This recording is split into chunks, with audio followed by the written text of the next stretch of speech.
$250 million years of evolution have produced this, a giant, super efficient reptile. It's the Nile crocodile. Until recently, diving with these dangerous creatures was considered impossible. But as with any predator, it's how you engage them that's the key. And I'm about to put my belief to the test.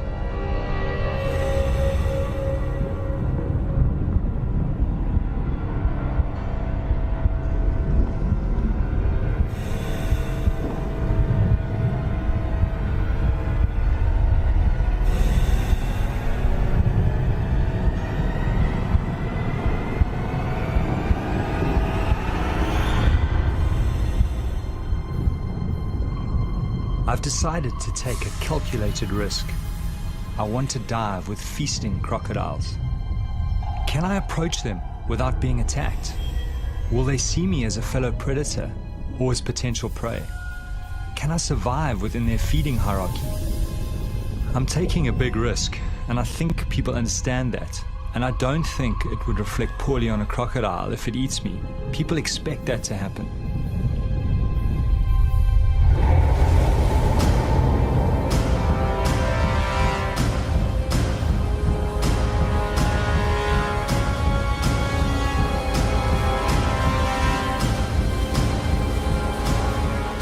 My name is Roger Horrocks. For the last 5 years, I've traveled Botswana's Okavango Delta, finding out more about these prehistoric predators. I've joined them underwater and discovered they are not just simplistic, ruthless killers. They are capable of an unsuspected tolerance. Now I want to test their ultimate acceptance by diving while they are feeding.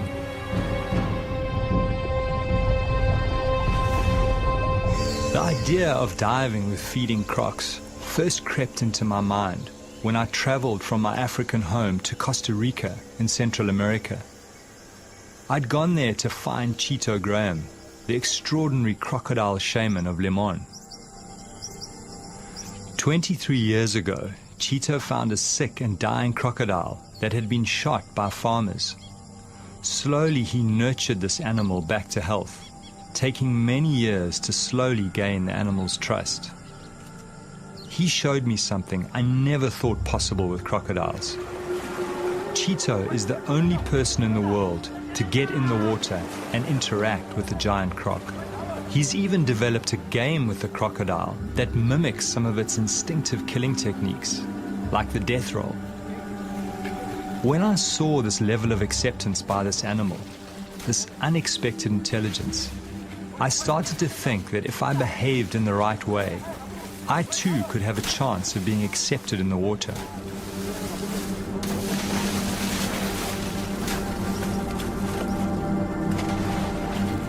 As I watched this man and this predator together, it forced me to rethink crocodile nature, and the seed was sown to set out on my quest. To attempt to dive, many think will be suicide.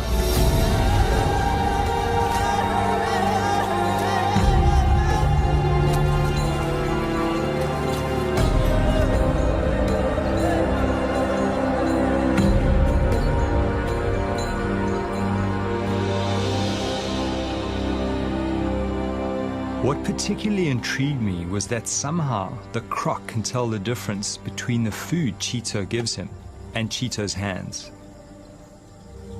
To come out of this alive, I will need to prepare my mind very carefully.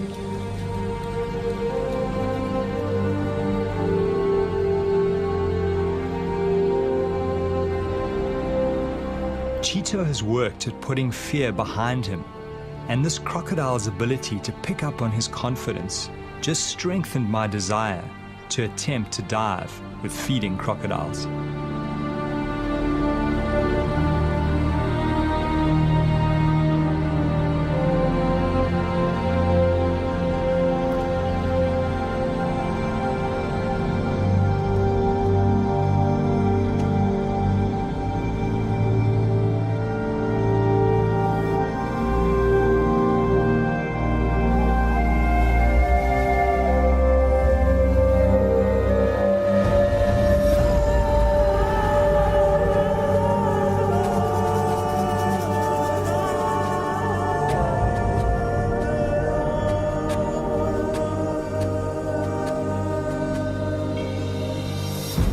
Every winter I return to my old diving ground, the Okavango Delta in southern Africa.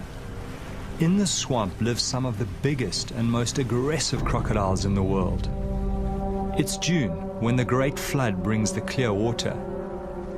All my primal senses start to come alive as I prepare my mind and my body.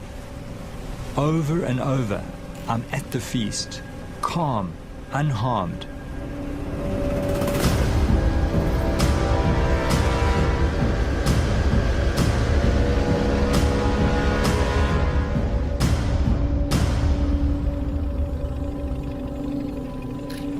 Even though I've worked with these animals for 5 years, I'm still very wary. Some of these beasts have eaten many people and are a huge threat to livestock. My theory is that reptiles, when feeding en masse, drop their territorial aggression to avoid injuring each other. This huge male is very aggressive and not an ideal diving partner. But I'm hoping that this behavior may shift when he is with multiple animals and can smell food.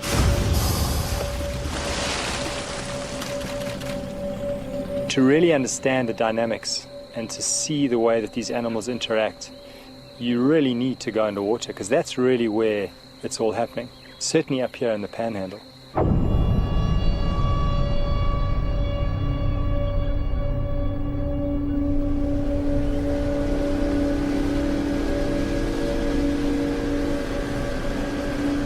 Greg Thompson is the top guide in this area.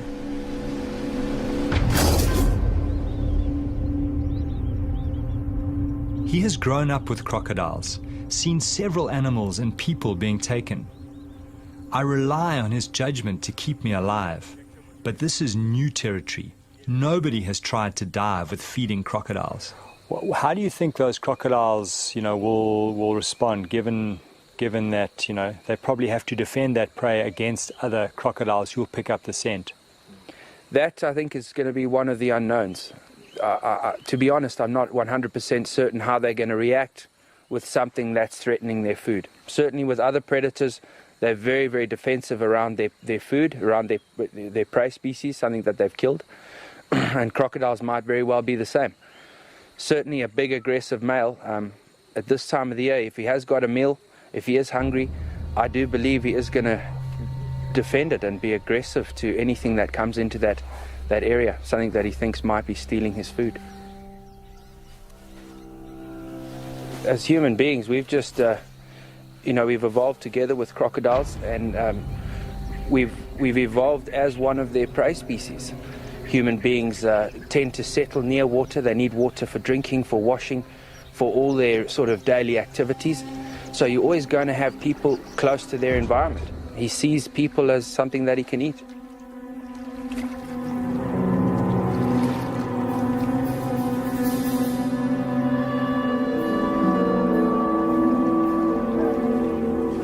Greg takes me to a nearby village close to the river. Here, two women, a mother and a daughter, had a terrifying encounter with a crocodile while collecting food and building material for their huts.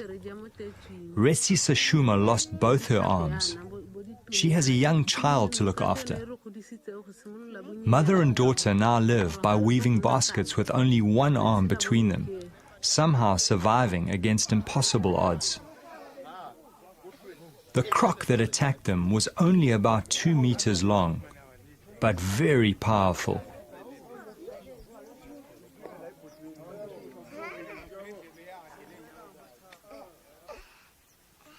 The woman's scars are a constant reminder to the rest of the village of the crocodile threat.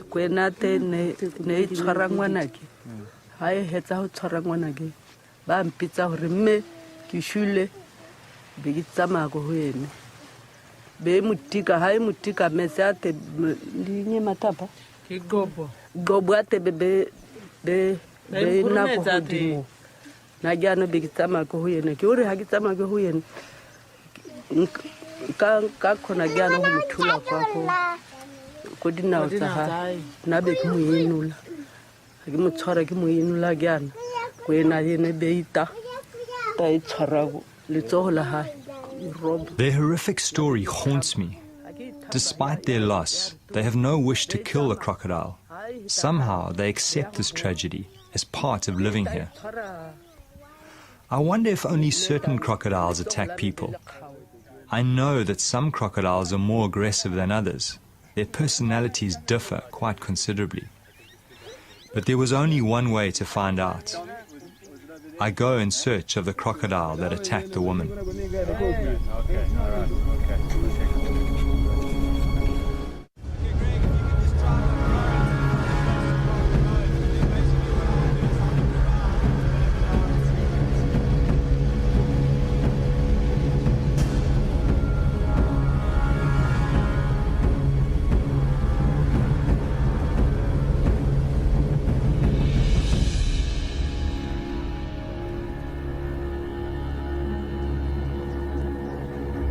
It's a short boat ride to the area where the women were attacked. Crocodiles are territorial and so very likely to be in the same place.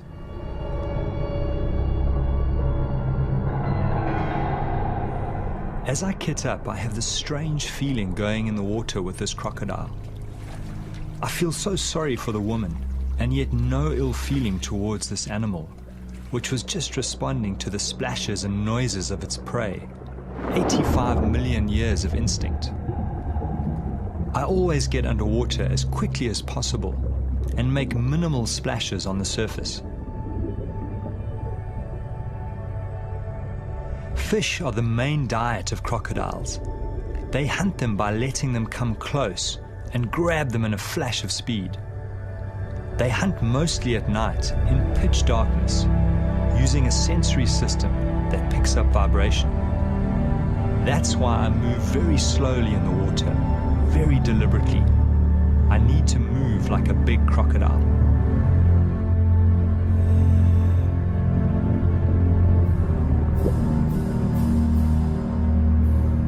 The fish become skittish.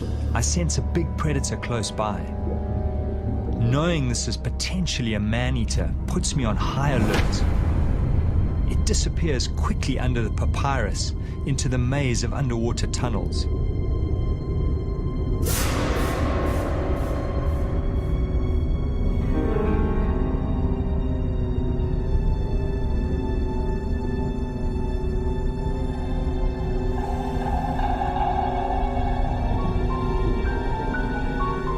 I follow cautiously. Some of these tunnels are kilometers long. Inside, there are big caves hollowed out by hippos and crocodiles where they take prey to soften for eating. The lurking croc distracts me as I move deeper into the maze. As I turn around to exit, there's that terrible feeling in my stomach. I'm confused. Everything looks different to my entry. I'm lost.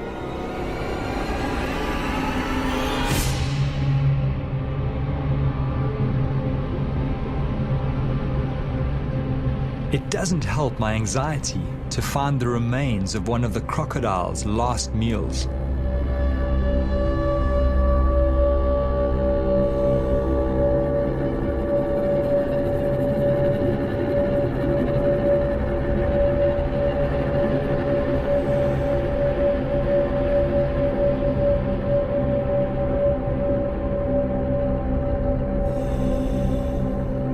In the distance, I see a glimmer of light that I hope may lead to the main channel.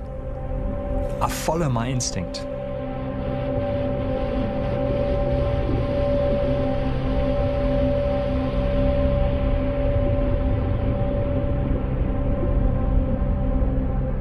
It's a huge relief to be back in the sunlit channels.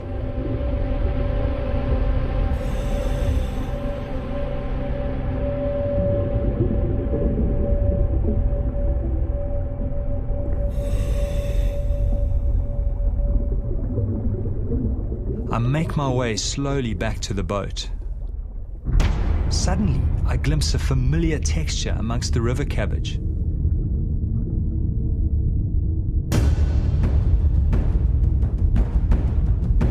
The crocodile has backtracked and exited the maze. I remind myself that these smaller crocs are often the most dangerous. All seems fine at first.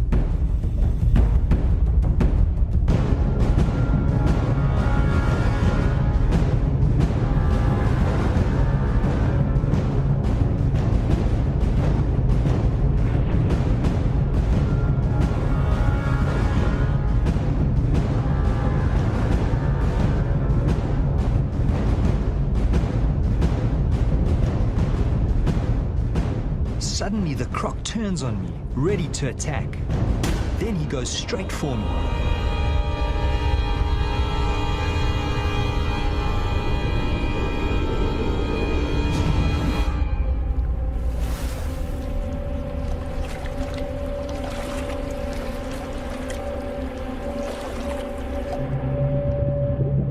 It was difficult to see his size because just his tail was sticking out.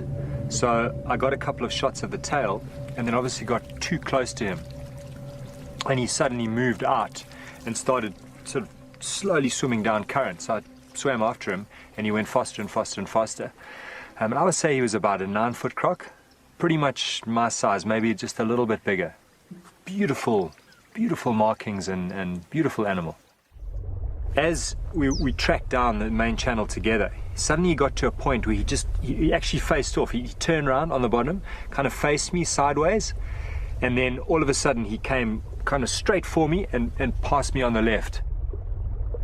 So obviously you keep the camera up and you know try and shoot. I don't think I got the shot, but and then he swam past. But that was, for a moment there, I was out of control of the situation. I didn't know what was going on.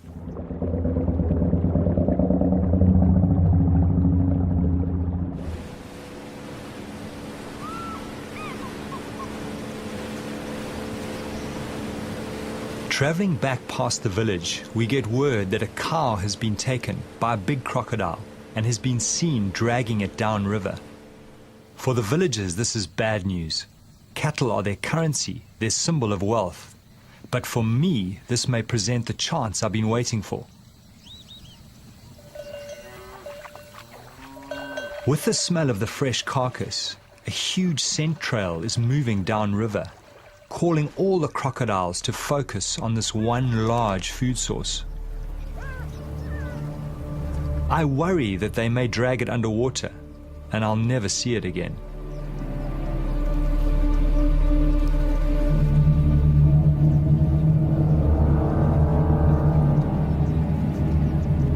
Seeing the animals around the carcass, I start to get a really uneasy feeling building inside me. Greg is cautioning me against getting in the water alone under these circumstances. He thinks these animals might see me as a threat to their food and attack.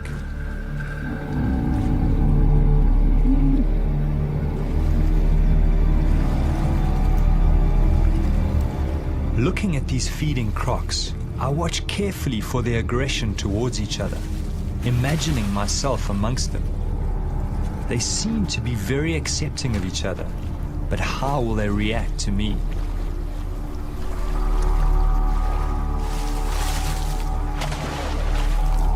Of course, now this is a whole new situation. Now you've got a lot of animals. They're all keyed into food. They are competing with each other. There's a definite hierarchy at the carcass. The bigger crocs are feeding first, and they are keeping other crocs away.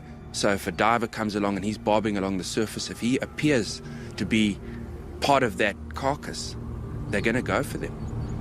So the guys, it's a very nervous situation. I need to try and put Greg's mind at ease. I decide to show him something else I'd experienced in Costa Rica, something that reinforced my belief that if you approach crocodiles in the right way, they can react well. What's your sense of that? Look, I mean, there's still a lot of unknowns in what you want to do. Greg remained wary as I showed him what I'd seen in Costa Rica. I spent several days with a crocodile caller, Juan Betreo, who has built a remarkable relationship based on food with a number of wild crocodiles. What I found most interesting is that the crocodiles don't go for him, but rather choose the small food morsels that he gives them.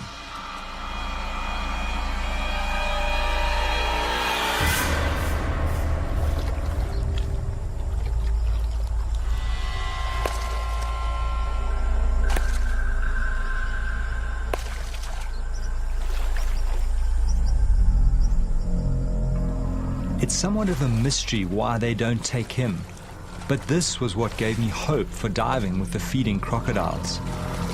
I was counting on them accepting me as another predator at the kill and not attacking.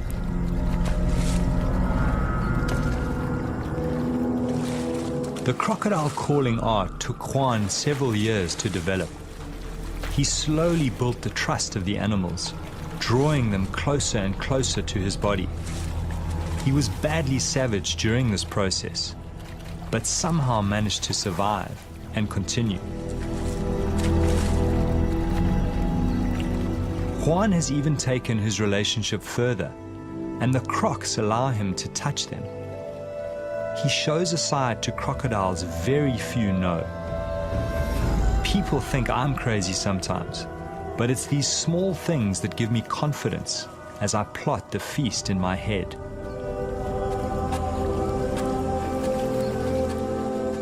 Greg remains skeptical.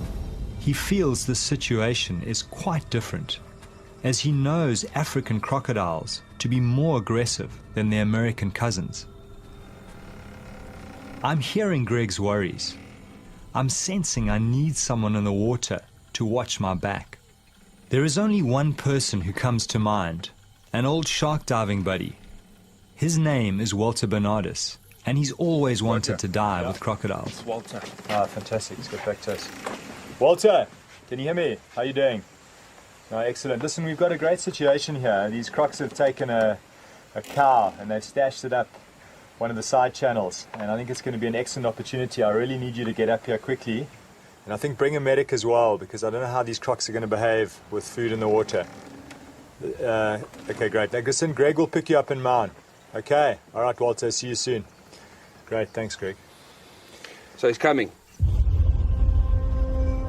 Walter has managed to develop extreme intimacy with giant tiger sharks. He worked out that by touching their sensory organs next to the shark's mouth, a catatonic-like state could be triggered. It was only his deep knowledge of sharks and his fearlessness up close that made this strange and intimate feat possible.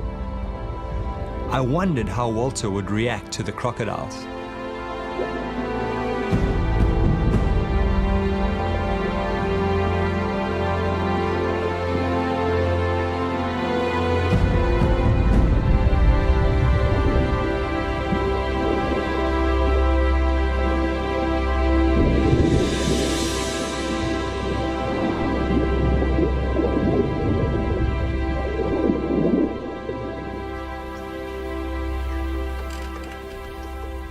Now I'm stressed about the time. I need to get in the water as soon as possible to get Walter used to the crocodiles. I'm also worried because water clarity is dropping as the current is starting to decrease.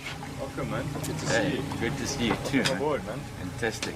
Walter has brought with him Ainsley McClarty, experienced paramedic, recently back from working in Afghanistan. Good to be here finally.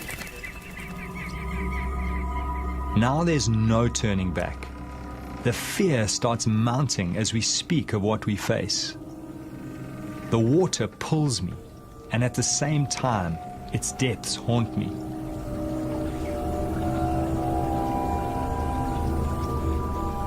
So Walter, how are you feeling? I mean, this is the first time you've been up here in the Delta. What's your sense of all of this? Yeah, well, it's totally new for me. You know, I'm sort of used to the big animals in the sea. But this environment here, you know, dealing with reptiles, cold water, murky sort of to clean conditions, is totally new for me. So a little bit nervous, but excited in the same time, you know.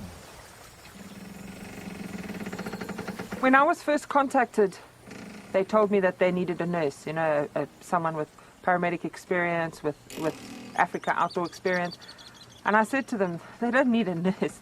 They need a psychiatrist, because what person is going to go out and dive with crocs? The biggest concern when you have a limb taken or puncture wounds is obviously a person being in water, that they can bleed out very quickly. And so putting pressure on, getting a drip up as quickly as possible, and stabilizing the patient is always the most important. I've dealt quite a few times with people who've lost limbs, and it's definitely very achievable to save their life.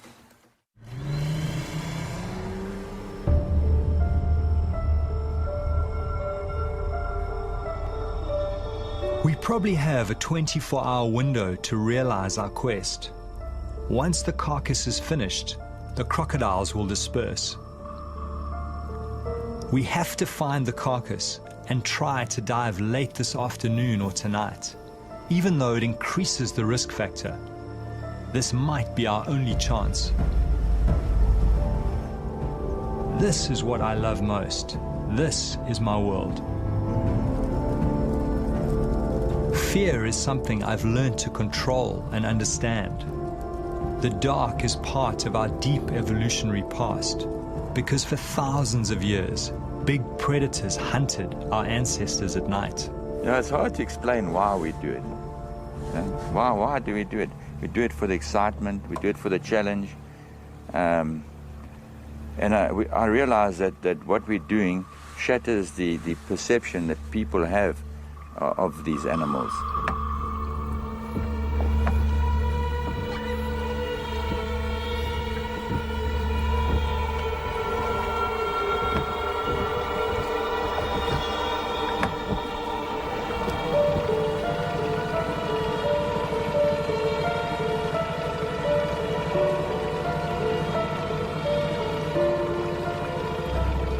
Greg motors to the area where he last saw the carcass and looks for signs.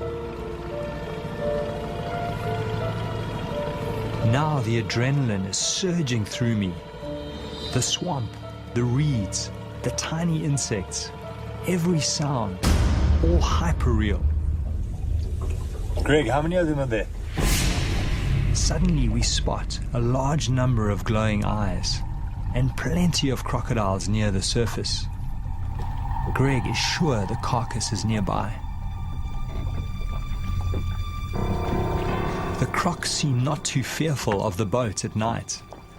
The plan is for Greg to watch activity on the surface and flash us with his light if he feels too many crocodiles are moving in on us. Walter, the croc. Our job is to find the carcass and determine how much flesh is left. We slip in and move cautiously.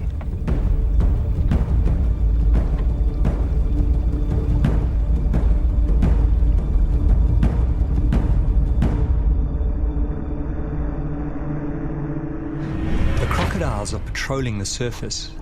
We get underneath them and soon find the carcass jammed under the bank.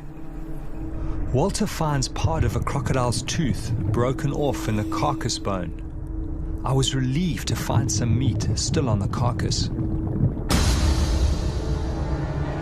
Greg sees a large male approaching us from the boat. He comes to the edge of our light. There is something about this animal that gives Greg a bad feeling. He signals for us to get out. Greg senses that the croc is going to attack. There is enough flesh on the carcass to dive in daylight tomorrow. We get out. No point in pushing our luck in the dark.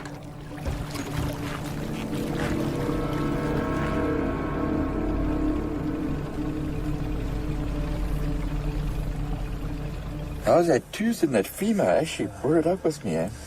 Let me have a look. Oh, that's incredible. Obviously broke off when they were biting into them, because their bite force is amazing. And apparently this ridge on the side is what they use to actually, when they lash out, you know, bash into other animals. Now's a good time to tell me about all that stuff, eh? Yeah, Oh my goodness.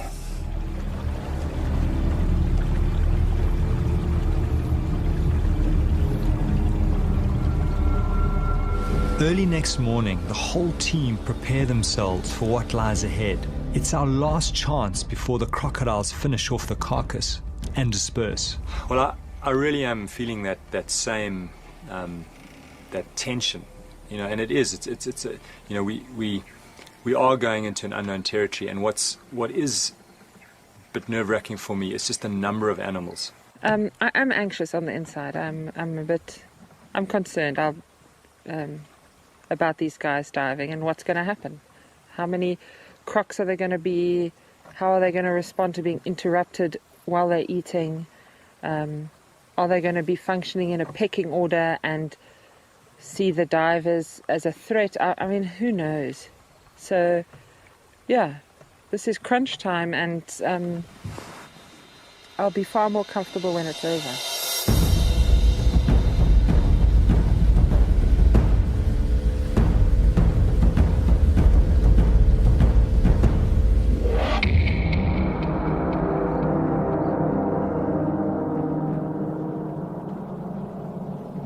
As we approach the area where we saw the carcass in the night, I'm seeing more crocodiles than I've ever seen before.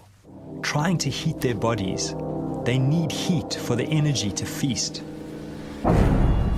This big male has the marks of recent fighting. Not a good sign for us divers. I was hoping that they would be more tolerant to each other with so many animals together.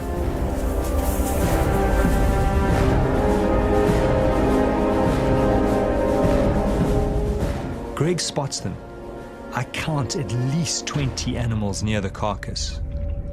Knowing we are about to enter the water, my whole stomach starts going into a knot. I focus on breathing, put all the good encounters in the front of my mind, and push the nightmares away.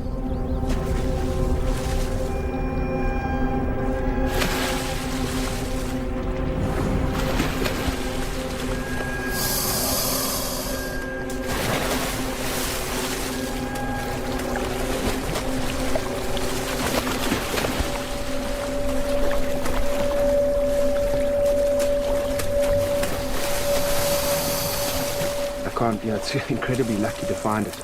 Often, once that animal bursts and the crocs start feeding on it, they'll take it under the papyrus and hide it. And there it's a perfect situation. It looks like they've pushed it into a little bay. It's in still water, it's sort of wedged up against a tree, and they've started to feed on it. I must say, Walter, I've got that same little butterfly feeling that I had when first time I got in. We're going to have a look, eh? Let's go have a look. And just be aware that the smell of that rotting meat is like a magnet to these animals. They'll be swimming upriver, all coming to investigate the source of that.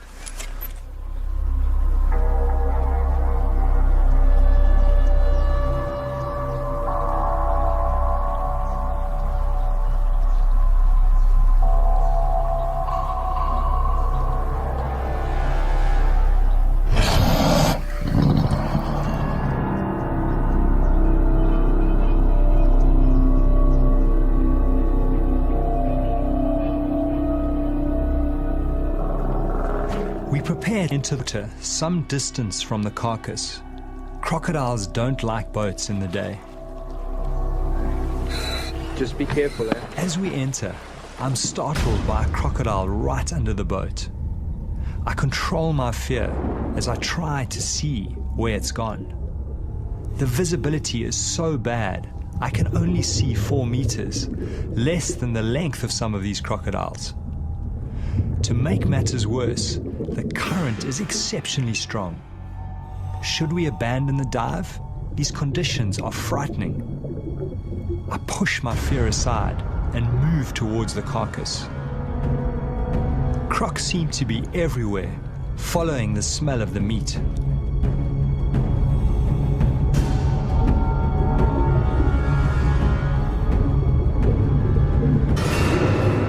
Everywhere we turn, crocodiles are waiting in places where the current is least strong. It's a maze blocked by dragons. I find it hard to read their body language, but none seem to be showing aggression yet.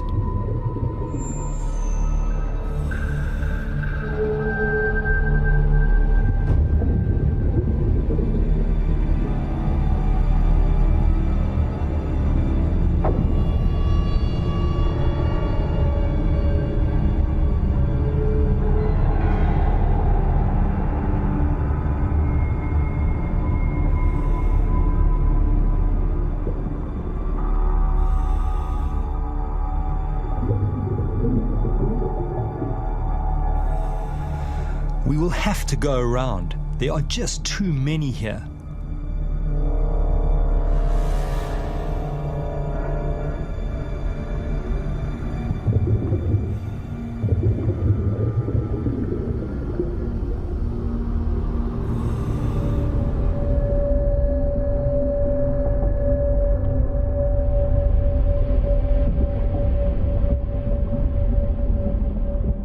I'm surprised no crocodiles have confronted us yet. We are well into their feeding territory. In the gloom, I make out a large pelvic bone ripped from the carcass. Amazingly, no animals challenge us as we approach it. Do they somehow know we pose no threat to their food? Or are they just waiting to attack?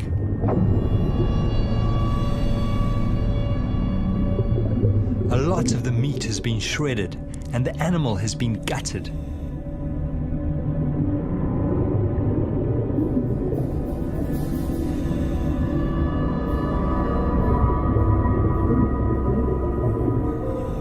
Walter watches my back as I inspect the carcass. There are huge puncture marks on a leg bone.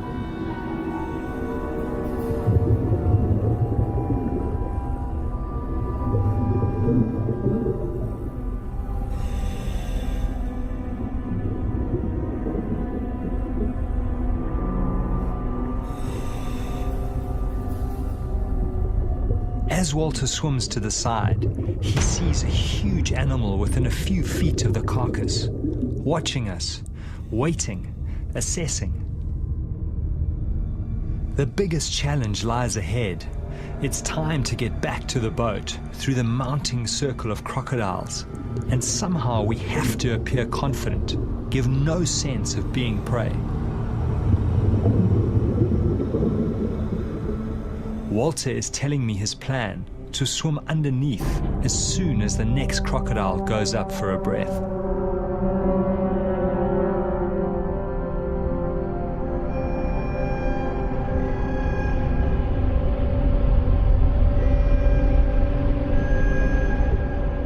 As we take the gap, we bump right into another huge male. Fortunately, he too goes for air.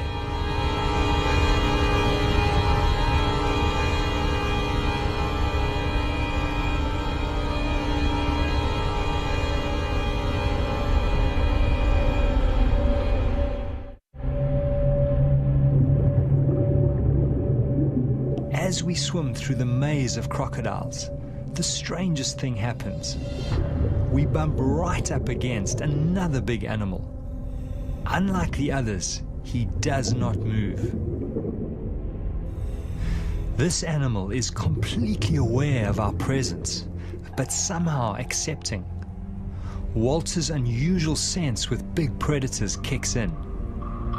I watch in awe and fear as Walter gently strokes the dragon's tail.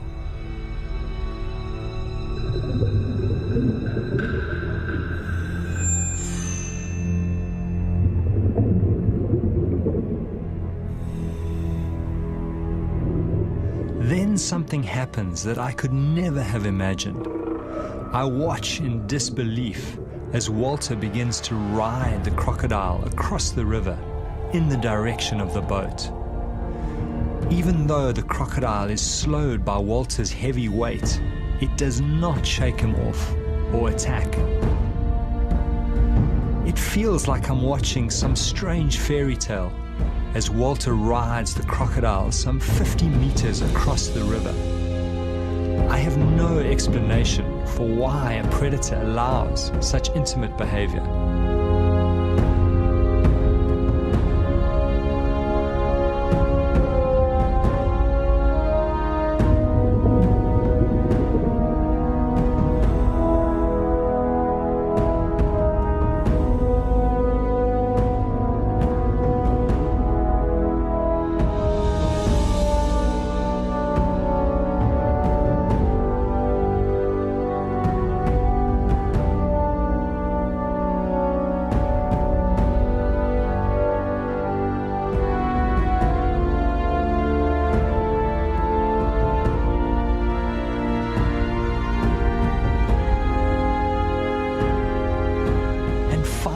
it flicks away. Yet again, these animals reveal another side, the mystery side that few people ever get to see. I'm humbled and awed.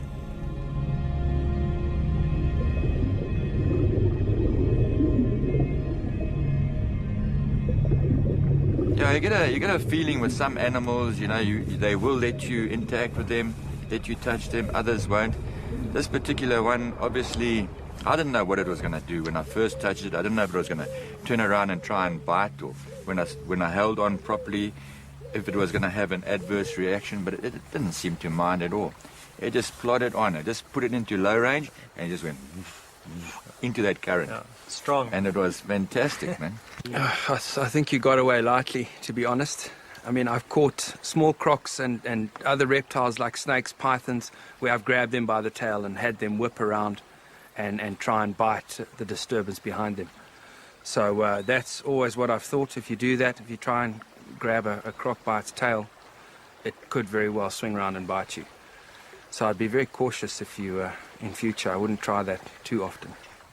Now, I was expecting that any second because, you know, you've seen how these animals react to other things in the wild, and that's why I was extremely gentle in the beginning, and I was expecting it to rear around and sort of have a go at me, but it just kept on going, and all along the more weight I put on it, the more I thought, okay, it's going to turn now, until I was completely gliding along with it, and it just accepted it. So I sort of got a little bit more at ease because you don't quite know exactly how it's going to react. But this one reacted beautifully, you know. It's amazing. I've certainly been very nervous a lot of the time, being stuck here on the boat, having the guys get in the water near feeding crocodiles, getting in the water at night, doing, you know, all the kind of things that have always been sort of no-go areas, things you just don't do with crocodiles. And here the guys have been doing it. And, you know, to be back here at the boat, the divers are back in the boat. They've got some stuff. They've seen some amazing things. They've learnt a lot. To me, it's a huge relief just knowing that this is all behind us. And we've sort of survived this little escapade.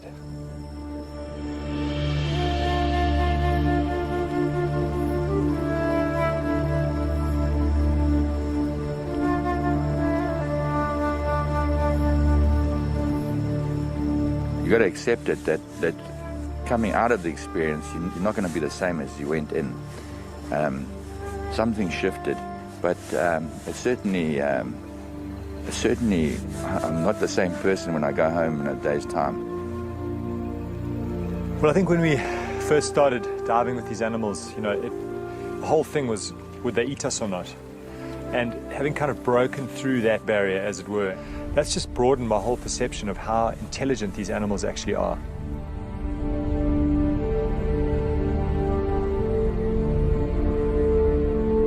Through this journey, I've been haunted by two voices. One telling me I was going to be ripped apart, another telling me these animals are accepting if treated right. Thankfully, the second voice won over, and I was able to conquer my deepest fear. It's opened up a new light on crocodiles. It's brought me closer to them as a species. For me, these special moments when man and dragon come together, that's when I'm most alive.